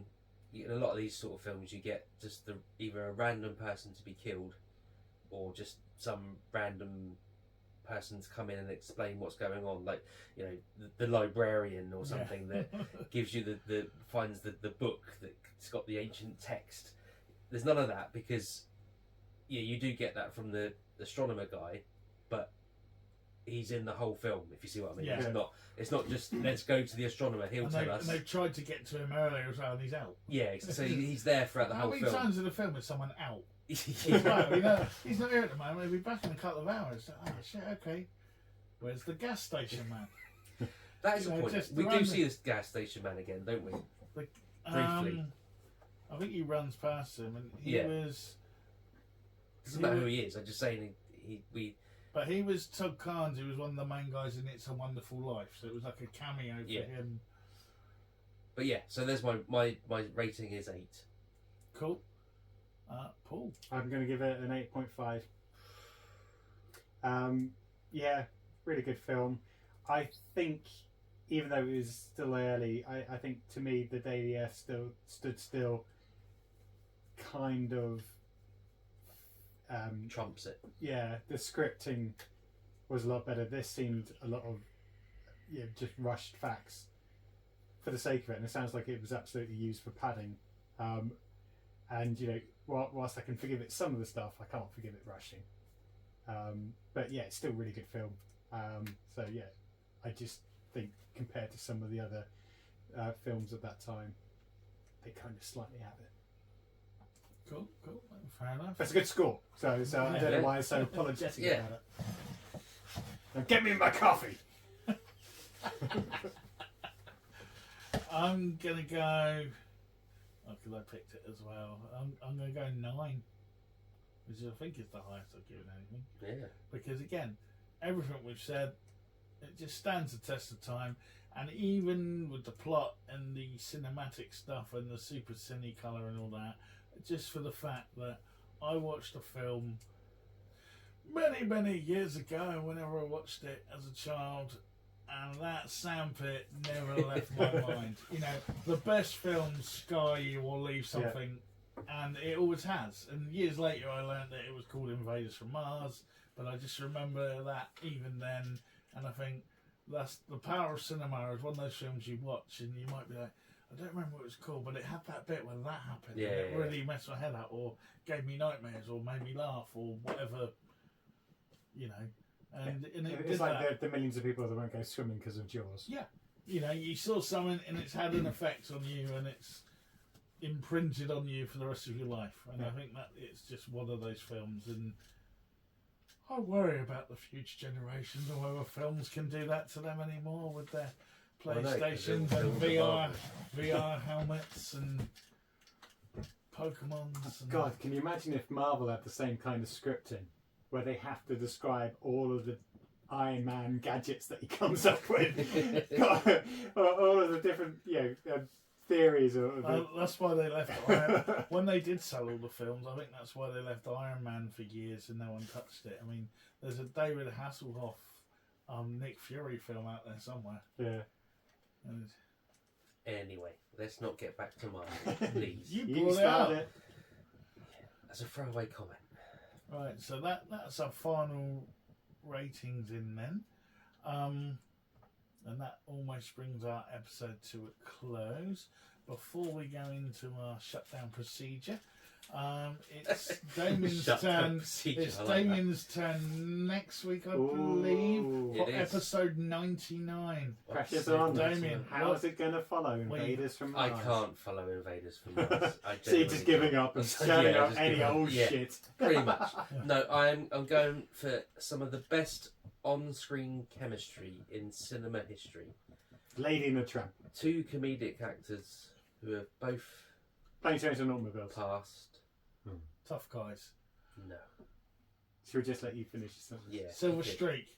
No, but you're very close. Oh, I was going to go for Stir Crazy, but I thought, you know what? I haven't watched Hear No Evil, See No Evil for a very long Oh time. God, yeah. So, obviously, I'm talking Gene Wilder and I was about to say Kevin Spacey. I know he's in this, to be fair. Richard Pryor. Richard Pryor. It's available on Amazon. I think it's $2.49. I did check earlier before I. Yeah, Amazon $2.49 to rent at least. I don't know how much it is to buy. So that's what we're watching. Cool. I'm just chuckling because I remember watching it with my dad. Yeah, I know I found it hilarious, and I haven't seen it for a very, very long Yeah, time. I haven't seen it. I was tempted to like say, "Oh, shall I invite him round?" But I wouldn't be able to hear anything over his laughing. Yeah. All Cool. I can remember is Fuzzy Wuzzy was a bear. So I know full well that I will be just pissing myself laughing throughout. Well, Willie- I hope that is the case Yeah. anyway. Yeah. Because they never. I always thought they did loads, but they did about 3 films. I didn't think they? it's Stir Crazy, Silver Streak, And this one. and this yeah. one. Well, that's not bad. A busy No, but people. just from And memory, then so I just, Signal Evil was 1989, and I don't think Richard Pryor that was the last went one. on they for did, wasn't longer it? after that. To be fair, I This is the- couldn't tell yeah. you exactly. This is the last one. I know this is the Yeah. last one, yeah, but I don't think he. I think he passed away. Oh no, actually, he passed away in 2005. I thought it was a lot earlier than that. Yeah, but I think he stepped back. Yeah, or maybe he had some health issues or something. Yeah, I don't think he was in the public eye for a long Mm. time before he died. I know. Well, he obviously had a lot of health issues. Yeah. Oh yeah, so he was active until Didn't he 1999. like, set himself on fire or something? Yeah, he did that freebasing. That was back in the 70s, I think. No, wasn't there? I thought there was something more later on. He did a lot. There was Maybe we Like- could research it. Talk Well, about we'll, it next yeah, week. we'll find Anyway, out. so that's our film. And it's got Joan Severance in it as well. And Kevin Spacey. Lots of people. Lots of people, which we'll go over next week, because that's the point of the next week's Well, I'm podcast. just Let's not do saying it now. things, isn't it? I'm not ruining it. So your homework for next week. See No Evil, Hear No Evil, and it's on Amazon. Yeah. Did you say? Yeah. 249. So if you're playing along at home, that's what you need to do. In the meantime, it's a goodbye from us now. So if you want to keep track of everything that's going on, you can catch us on all the social medias out there, from Facebook. Apparently Twitter is still turning up, even though it says it's not. Okay. Instagram, TikTok. You can get the full uncut videos of our podcast on YouTube. And if you want to keep track on everything we do, the mothership is... Topfaction.com. There you go. I feel I need to interject. Dun, dun, It's dun. Fuzzy Wuzzy was a woman. It's just suddenly come into my head. That's what he says. Not Fuzzy Wuzzy was a bear. There we go. Fuzzy is a bear Fuzzy in. bear. Yeah. That's a Yeah. Muppets. It's Fuzzy Wuzzy was. Okay, it doesn't matter. And anyway, Just before anyone yeah, writes in, if you want to write in about Damien's mental breakdown, you can contact us at... cultfactionpodcast@mail.com. In the meantime, please listen to us, review us, share us on Apple, Spotify, audio, especially on Apple.